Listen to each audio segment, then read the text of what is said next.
আসলে একটা মিথ্যা ব্লেম সৃষ্টি করেছিল।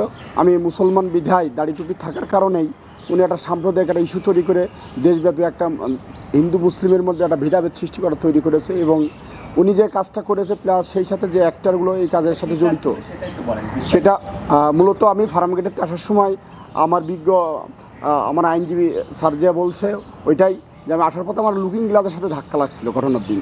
লাগার পরে উনি আমাকে ডাইরেক্টলি বাস্টার্ড বলছে, এই বাস্টারটি উল্টা যেতে পারিস, পুলিশের ক্ষমতা দেখাচ্ছিস।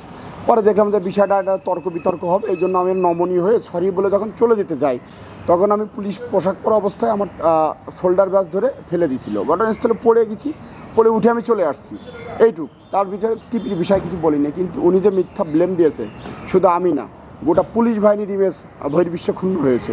আমি এর তীব্র নিন্দা এবং প্রতিবাদ, এবং আমি বিজ্ঞ আদালতের কাছে বিচার চাচ্ছি, যাতে আমি ন্যায় বিচার পাই এবং অবশ্যই যেন আমি চাকরি ফেরত পাই। সেই সাথে যে মিথ্যা ব্লেম, প্রোপাগান্ড, এই সাম্প্রদায়িকতা সৃষ্টির, ধর্ম অনুভূতিতে আঘাত, এদের আমি বিচার চাচ্ছি সবাইকে। এখন ওনার সাথে আমার কোনো ব্যক্তিগত আক্রোশ নাই, কোনো শত্রুতা নেই, আমি ওনাকে চিনিও না, কখনো দেখিও নাই। এটার সম্পূর্ণ বানোয়াটভাবে উনি এই ব্লেমটা সৃষ্টি করেছে। প্রথম আসামি হলো লতা সমদ্দার এবং ওনার হাজব্যান্ড দ্বিতীয় নম্বরে। তারপরে সংসদ সদস্য সুবর্ণ মোস্তফা আছে, জানেন যে সংসদে পর্যন্ত এই নিয়ে আলাপ আলোচনা হয়েছে। প্লাস সংসদে সুবর্ণ মোস্তফা সাহেব বলছে যে সংবিধানে কোথায় লেখা আছে যে টিপ পড়া যাবে না।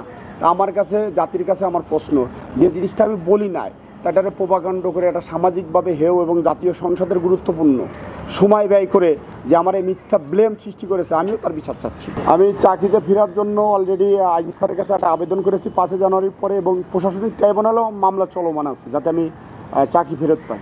এটা আপনারা, আমি টোটালটাই বলেছি। এটার আমরা টোটাল আসামি হচ্ছে 18 জন।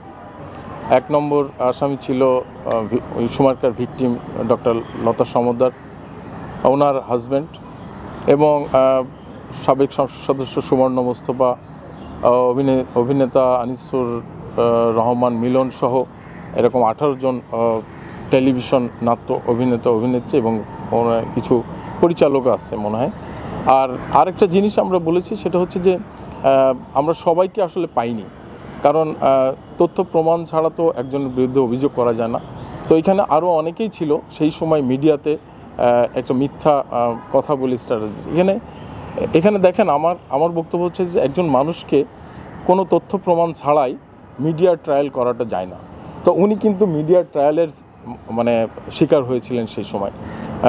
কোনো কিছুই কিন্তু কেউ বিচার বিবেচনা করে না। আমরা নিজেরাও কোনো কিছু শুনলাম, সেটাকে গুজব ছড়িয়ে দিয়ে একটা পরিবার বা একটা মানুষের কত বড় ক্ষতি হয়ে গেল সেটা আমরা চিন্তা করলাম না। ঠিক সেই ঘটনাই সেদিন ঘটেছিল। আমরা সেটার জন্যই বিজ্ঞ আদালতে আমরা মামলাটা দায়ের করেছি, অন্য কোনো কিছুর উদ্দেশ্যে আমরা মামলাটা দায়ের করিনি। একটা নিরপরাধ মানুষ যেন সুষ্ঠু তদন্তের মাধ্যমে ওনার সঠিক জিনিসটা যেন অন্তত মানুষ জানতে পারে যে সেদিনকের আসলেই কী ঘটনা ঘটেছিল।